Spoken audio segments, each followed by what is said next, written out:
Imagine walking into a room and without saying a word, every single person there feels your presence. Imagine people leaning in, curious, unsettled, even intimidated, not because you shouted the loudest, not because you demanded attention, but because you carried yourself with a power that spoke louder than words. Most people spend their lives reacting. They react to what others say. They react to what others do. They react to the chaos around them. And the truth is, if you are always reacting, you're already losing. Because the one who controls the game is the one who sees it before it even begins. You've met people like this before, the ones who always seem 2 steps ahead. You wonder, how did they know that? How did they turn the situation in their favor? Why do they never look shaken? It almost feels like they can see through people. But here's the truth, they aren't smarter than you, they just know the rules. And when you know the rules, you can outsmart anyone. Not with lies, not with tricks, but with strategy, discipline, and a kind of mental dominance that most people never train for. So tonight, I'm going to give you those rules. 5 rules, 5 strategies that if you live them, will change how people see you, how they respond to you, and how much influence you have in any room you walk into. And let me be clear, this is not about being manipulative. This is not about being cruel. This is about power, your power. The kind that makes people stop underestimating you. The kind that makes you unshakable. The kind that gives you total dominance, no matter who is standing across from you. Now let me ask you, are you ready to stop being predictable? Are you ready to stop playing the game everyone else is playing and start playing the game above them? Because once you do, there is no going back. When people talk about power, they often imagine someone who is louder, bigger, stronger, or richer. They imagine the person who dominates the room by sheer force of presence or resources. But real dominance, the kind that lasts, the kind that cannot be faked, doesn't start with money, titles, or muscle. It starts with you. It starts with your ability to control yourself in situations where everyone else loses control. You think about it, how many times have you seen someone lose their cool and in that moment lose everything? It could be in a workplace meeting when someone explodes and suddenly their credibility evaporates. It could be in a personal argument where someone says something they can never take back, all because they couldn't manage their emotions. Maybe it's even you, moments when anger, fear, or frustration hijacked your mind and you gave away your power without even realizing it. That's the first rule of outsmarting anyone. Control yourself, control the game. When emotions rise, intelligence drops. And most people walk around with no awareness of this truth. They think they're sharp, they think they're logical, but the second someone presses the right button, they fall apart. Outsmarting others doesn't start with reading their moves. It starts with making sure they can't read yours. If they can see that you're angry, nervous, desperate, or intimidated, they know exactly how to beat you. But if you are unshakable, if they can't read anything off your face, if your tone never wavers, if your body language stays calm and grounded, you've already won half the battle. Control is not about pretending. It's not about pushing feelings down or pretending you don't feel anything. That kind of suppression always cracks. Control is about training. It's about building awareness of yourself so sharp, so precise, that you notice when emotion starts creeping in before it takes over. You feel your heart rate spike, you feel your voice wanting to rise, you feel the urge to defend or lash out, and instead of reacting, you pause. That pause is everything. In that pause lives your power. Most people can't do it. But if you can, you create space between their move and your response. And in that space, you control the outcome. Picture 2 people in a heated argument. One is yelling, pointing fingers, leaning forward, trying to dominate through noise. The other is sitting calmly, eyes steady, voice low, body still. Who do you think looks more powerful? Who do you think is in control? The one who refuses to get dragged into the chaos. That calm presence sends a clear message. You can't rattle me, you can't get to me, you don't control me, and that unnerves people more than any shouted words ever could. Control is also about discipline. It means knowing when to speak and when to stay silent. It means understanding that silence can sometimes be more intimidating than words. It means walking into a room and not rushing to prove yourself, but letting others reveal themselves first. When you can control yourself, you can wait, you can observe, You can notice details others miss because they're too busy reacting. But let's be clear, control doesn't mean weakness. It doesn't mean letting others walk over you. In fact, it's the opposite. When you are in control, you are harder to manipulate. You can still push back, you can still assert yourself, but you do it from a position of strength, not from a place of emotional chaos. Think of the leaders, warriors, and negotiators who have shaped history. The ones who came out on top were not always the most aggressive, but the most composed. They didn't make reckless moves out of anger. They didn't reveal fear when the pressure was highest. They learned that people follow calm in chaos. They learned that self-control projects certainty, and certainty draws people in. Now, here's where it gets interesting. Control yourself long enough, and you gain control over others. Why? Because people mirror energy. If you panic, they panic. If you stay calm, they begin to question themselves. If you don't react to their attempts to provoke you, they get frustrated, and frustration leads them to make mistakes. By controlling yourself, you influence the psychology of everyone around you without even speaking. That is dominance. So how do you build this control? It's not magic, it's practice. Start by observing yourself. Notice how your body feels when you're triggered. Notice your breathing, your posture, your tone. Learn to slow your breathing down when you feel tension rising. Learn to pause before answering a question designed to provoke you. Learn to hold eye contact without flinching, even when silence feels uncomfortable. These small practices train your nervous system to handle pressure. Over time, they become second nature. And here's the final truth. Control is rare. Most people don't have it. Most people let the world push them around emotionally, mentally, and physically. That's why when someone walks into the room with true control, everyone notices. They don't know why, but they feel it. They feel they can't shake you, they can't move you, they can't get to you, and that is exactly why they respect you, follow you, and fear underestimating you. So remember this, you don't need to dominate the room by being the loudest voice or the biggest presence. You dominate by being the one person who refuses to lose themselves when the pressure rises. Control yourself, and you control the game. Every room, every conversation, every challenge. That's where your power begins. Most people walk into a room and see what's obvious, the walls, the chairs, the people sitting around them. They notice who's talking, who's laughing, who seems quiet, but they miss what actually matters. They miss the details, the energy, the undercurrent that tells the real story. Outsmarting anyone doesn't come from talking more, it comes from seeing more. If you can read the room like a mind reader, you don't just play the game, you control it. Every single person is giving away information all the time. They give it away through their body, their face, their tone, their timing. Most of them don't even know they're doing it. A quick glance at a phone when they're nervous, a subtle shift in their shoulders when they feel threatened, a forced smile that doesn't quite reach the eyes. These little cues are windows into the truth. But here's the catch.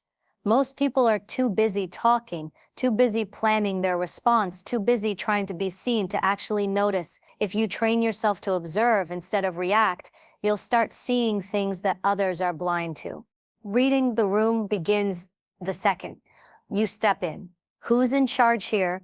Not the person making the most noise, but the one others look at before they speak. Who's uncomfortable? Who's hiding something? Who's trying too hard? Who's holding back? You can answer all of these questions without anyone saying a word. If you know where to look, the eyes always betray what the mouth wants to hide. Shoulders tell you if someone is confident or shrinking. Hands fidget when someone feels cornered. Breathing changes when someone is about to lie. People think they're good at hiding, but the body is honest. And if you can read that honesty, you'll always know more than the person standing in front of you. Think about a negotiation. Two people are arguing over terms. One leans back, crosses their arms, looks away, the other leans forward, voice louder, trying to dominate. Who's actually in control? The body language says it all. One is defensive, retreating, unsure. The other is overcompensating, trying to hide insecurity with aggression.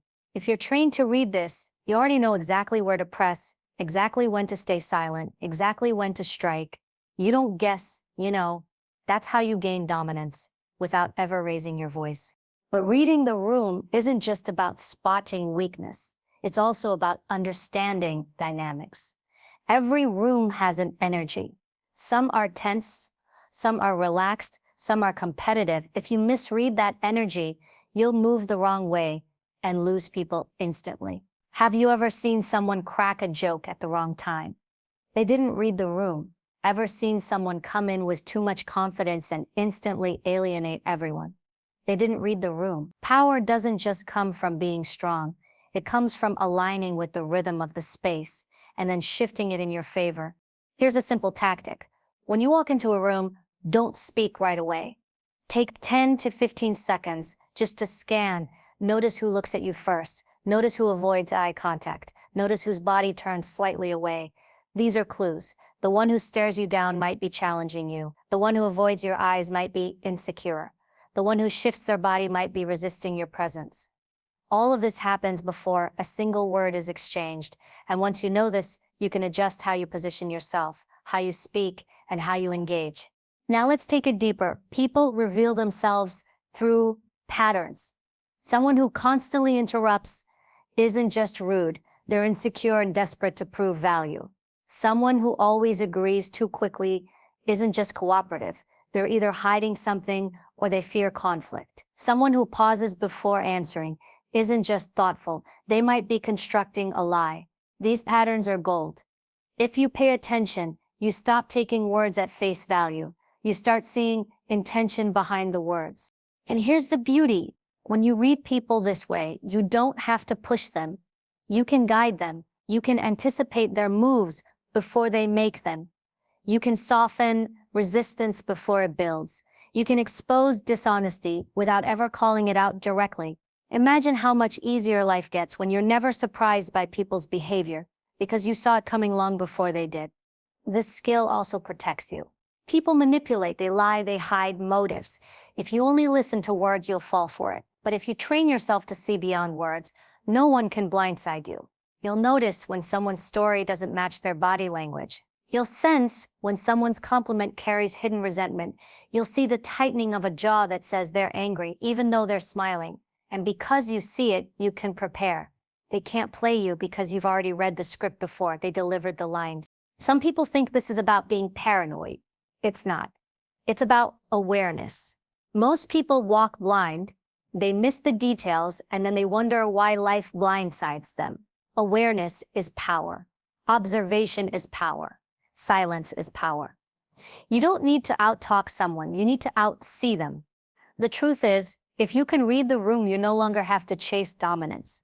Dominance naturally shifts toward you, because you know things others don't. You hold the hidden cards, you know where the cracks are, you know when to apply pressure and when to release it. That's why the quiet, observant person is often the most dangerous one in the room. They may not look threatening, but they see everything. And when you see everything, you can predict everything. So the next time you step into a room, slow down.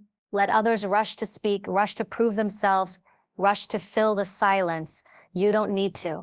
You're watching, listening, decoding. While they're playing checkers, you're playing chess. Most people believe power comes from having all the answers. They think the smartest person in the room is the one who speaks the most, who explains the most, who always has a response ready. But the truth is, the person who holds the power is not always the one giving answers. It's the one asking the questions, because the one asking questions is the one guiding the conversation, the one shifting the focus, the one forcing the other person to reveal more than they intended. Questions are like spotlights. Wherever you point them, that's where everyone else is forced to look. If you ask the right question, you take control of the room without raising your voice. You don't need to argue. You don't need to prove your point. You make the other person prove theirs. And in doing so, you flip the balance of power. Think about a time when someone challenged you, maybe at work, maybe in a personal debate. You felt the urge to defend yourself, to explain, to push back. But the more you explain, the more control you gave away, because you were playing their game. Now imagine, instead of defending, you ask a question. They say something critical. Instead of fighting, You respond, "Why do you believe that?" Suddenly, the weight is back on them. Now they have to explain themselves. They have to fill the silence, and the more they speak, the more they expose their reasoning, or lack of it. This is how you outsmart people without aggression. You lead them into corners with their own words. You don't shove them there, they walk themselves there. A powerful question disarms arrogance. It makes liars stumble. It makes overconfident people hesitate because questions demand thought, and most people aren't prepared for that. Most people prepare to argue, not to think. But here's the key. Not all questions have power. Weak questions give control away. If you ask, "Am I right?" you've already put yourself on trial. If you ask, "Do you agree with me?" you've made their approval more important than your position. Powerful questions are open-ended, sharp, and layered.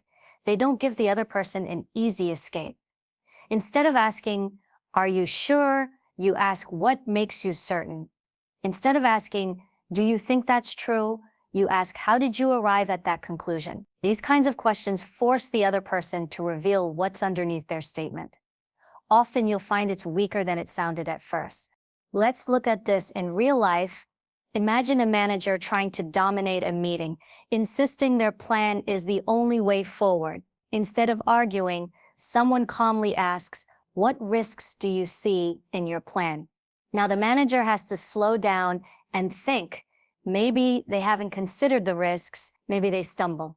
Suddenly, the room shifts, not because someone shouted louder, but because one person asked the right question at the right time. That's dominance. Or picture someone trying to intimidate you, throwing out a bold claim to unsettle you.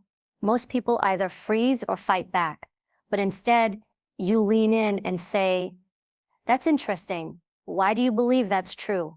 Now they have to carry the weight of proof. If they don't have it, they collapse under their own words. You didn't crush them, they crushed themselves. There's another layer here too. Questions don't just expose others, they also protect you.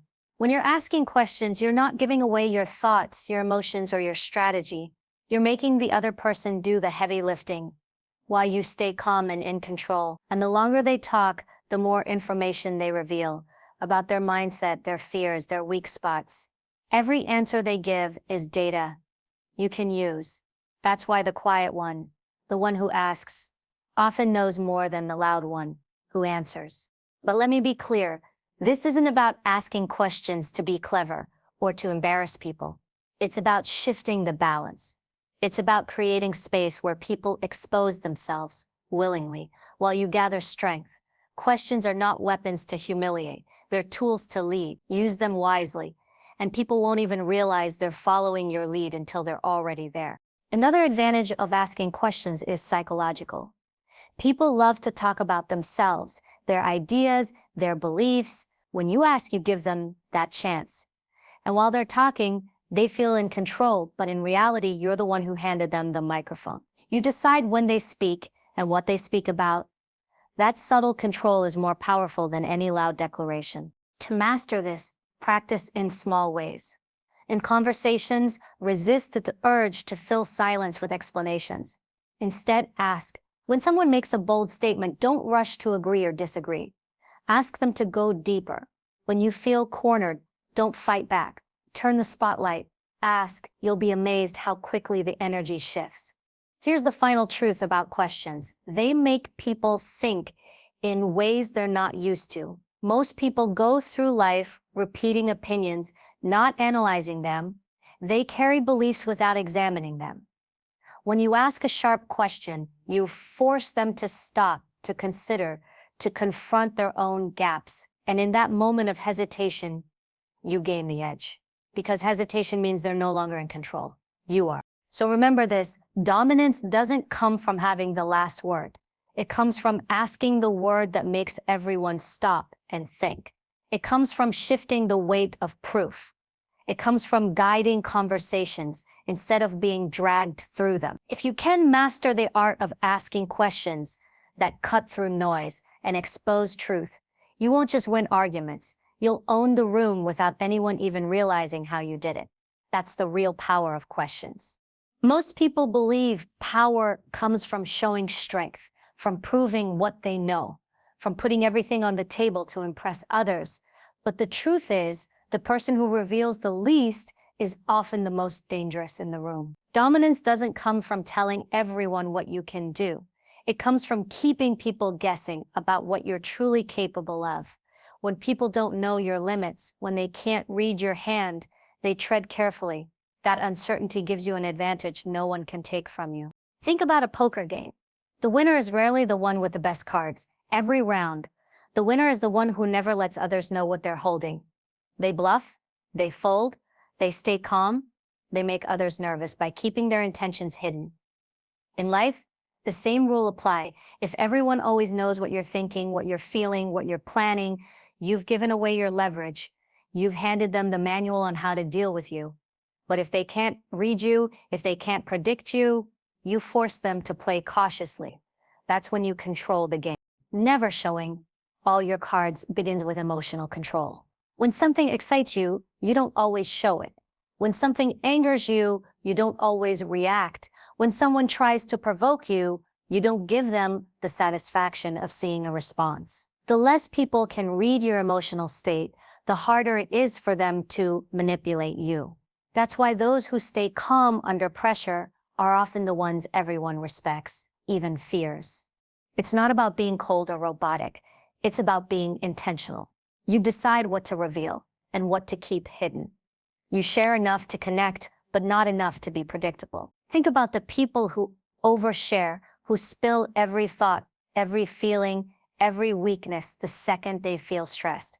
They make themselves easy to read, easy to use, easy to beat. Contrast that with someone who speaks with precision, who only gives away pieces of themselves at the right time. That person becomes a mystery, and mystery is power.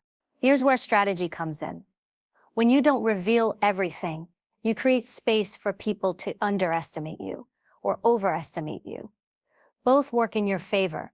If they underestimate you, they'll take risks, assuming you're weaker than you are. If they overestimate you, they'll hold back, assuming you're stronger than you are. Either way, they're making mistakes based on what they don't know. And those mistakes are your advantage. In business, this looks like not rushing to show all your ideas in a negotiation. You let the other side talk first.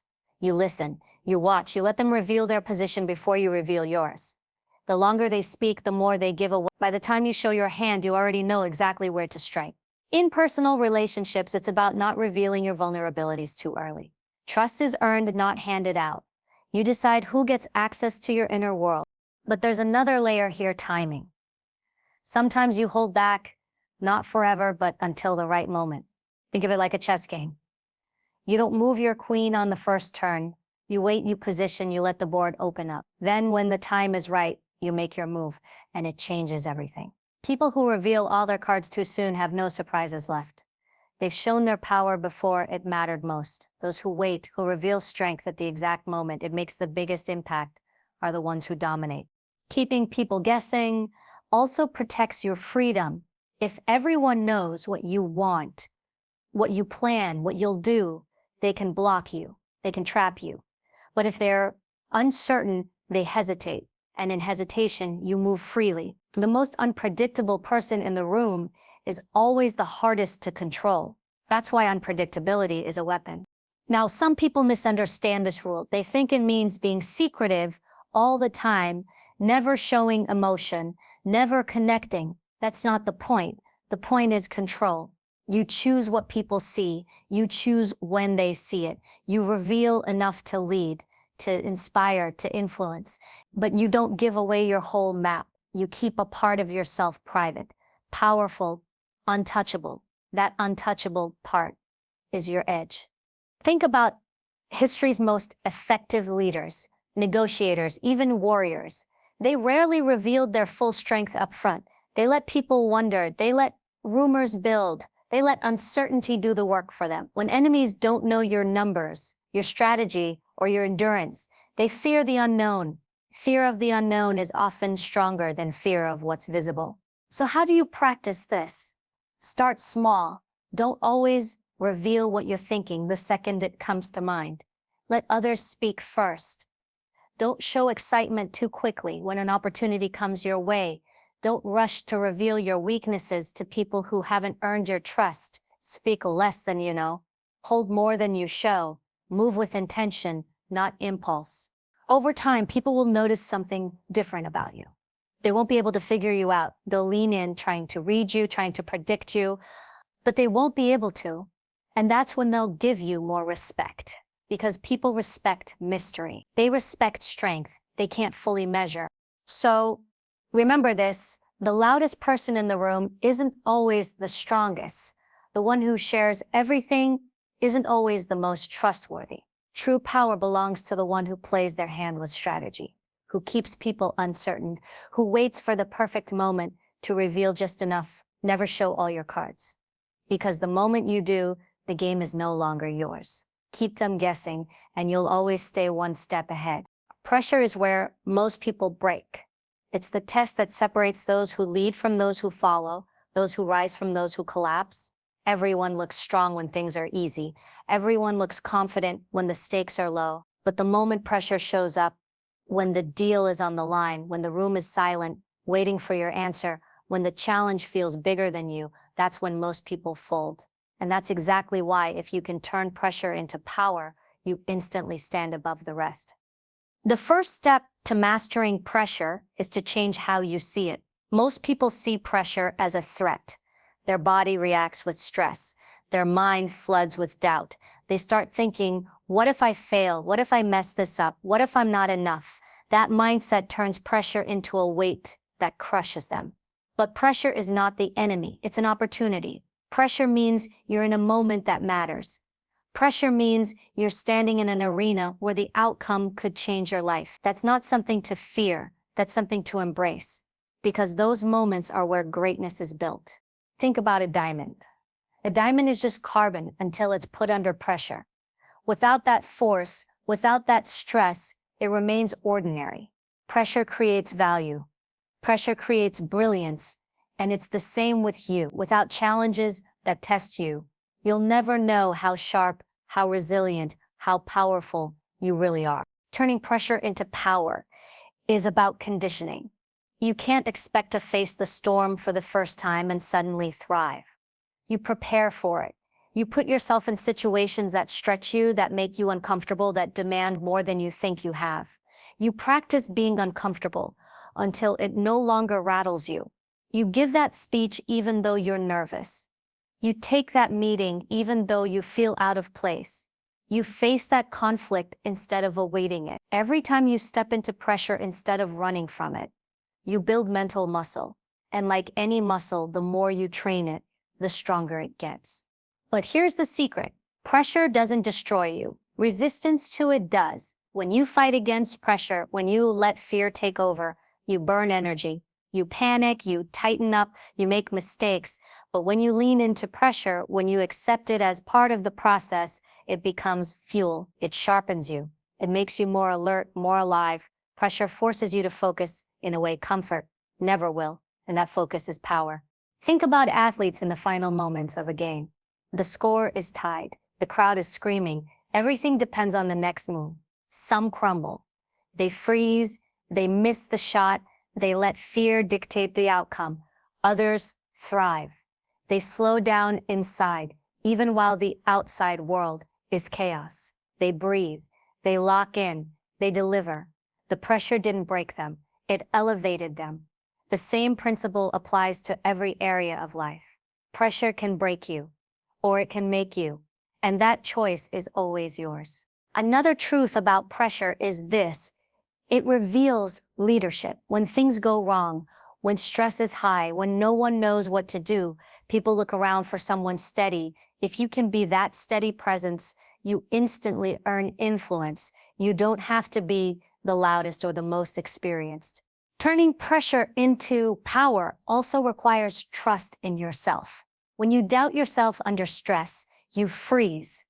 But when you've built the discipline, the preparation, and the mindset, you step into pressure knowing you can handle it. That self-trust turns fear into focus. You're not asking, what if I fail? You're telling yourself, I was built for this. That inner dialogue changes everything. And let's be honest, life will never stop giving you pressure. There will always be challenges, always be moments that test you. So how do you apply this in your daily life? Start by noticing your reaction when pressure shows up. Do you tense up? Do you start spiraling into fear? Or do you pause, breathe, and reframe it as opportunity? Train yourself in the small pressures, like speaking up in a meeting, making a tough phone call, holding eye contact when it feels uncomfortable. If you can master small pressures, you'll be ready when the big ones come. Remember this, people don't remember how you perform when everything is easy. They remember how you perform when everything is hard. They remember how you stood, how you spoke, how you carried yourself when the room was heavy. That's what defines you. That's what builds your reputation. And that's what makes people trust you with more responsibility, more opportunity, more respect. Pressure isn't going away. It will always be there.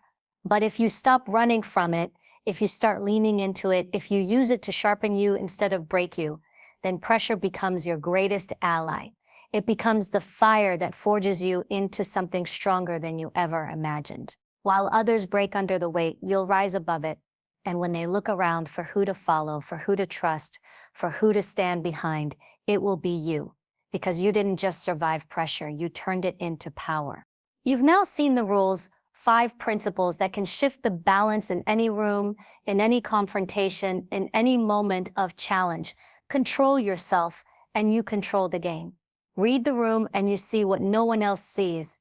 Ask the questions that turn the spotlight and expose the truth. Never show all your cards so no one can pin you down. And when the pressure rises, you don't crumble, you rise with it and turn it into your greatest weapon. This is not theory. This is not just motivation. This is strategy for life. Because the truth is, the world will test you. People will underestimate you, challenge you, and push you. If you walk in unprepared, you'll be played. But if you live by these rules, you'll never walk in as the same person again. You'll walk in with presence. You'll walk in with clarity. You'll walk in with the quiet, undeniable power that makes people stop and pay attention. Remember this, dominance isn't about being cruel. It isn't about manipulation. It isn't about breaking others down.